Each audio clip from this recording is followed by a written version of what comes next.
Shut up! You're not even a real mom! That was incredible. You tired of living, cuz?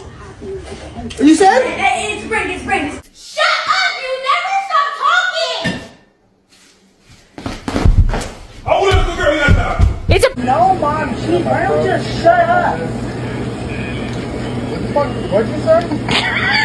Now, I know these videos are made to poke fun at these guys for overreacting, but I think the message that gets lost in all of it is you can't pull this prank on a shitty dad and get this kind of reaction. Because a real man's gonna stand up and show his kids how to respect a woman. A real man is gonna discipline his kids when they need disciplined.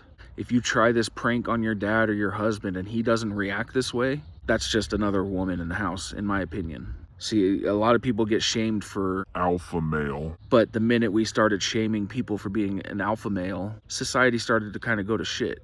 You know, it's not toxic masculinity to stand up for your wife or your mom or your sister or your grandma, whatever. Toxic masculinity is not standing up for those that can't protect themselves. You know, toxic masculinity is when you have this belief that you are an alpha male and that makes you better than everybody else, and you treat people like dirt. You abuse your wife or your girlfriend, or you abuse your kids because you think you are better simply because you're a strong male, and that makes you A little bitch.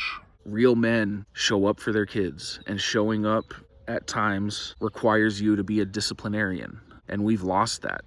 I mean, how many people that are in jail didn't have that male authority figure? How many of these people that are provoking federal agents or state police or judges or college professors or any authority figure, how many of them had a dad that laid down the law in the house? I'd be willing to bet it's a lot less than 100%.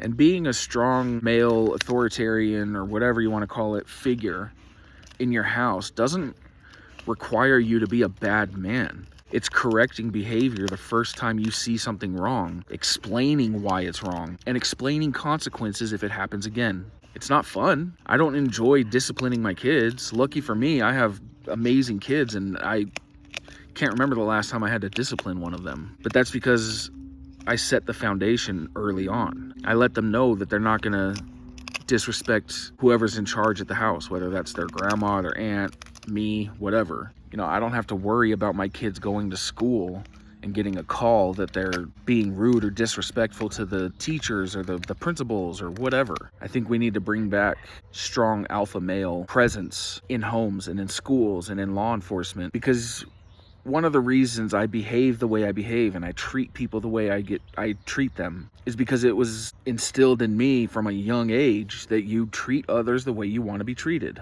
And as a parent, sometimes you got to be the bad guy, and you got to not only explain that there will be consequences, but follow through with your word. Let your kids know that when they act a fool, there's consequences. So laugh at these dads all you want. I think it's funny. I mean, but I would react the same way. But you don't get this video with shitty dads.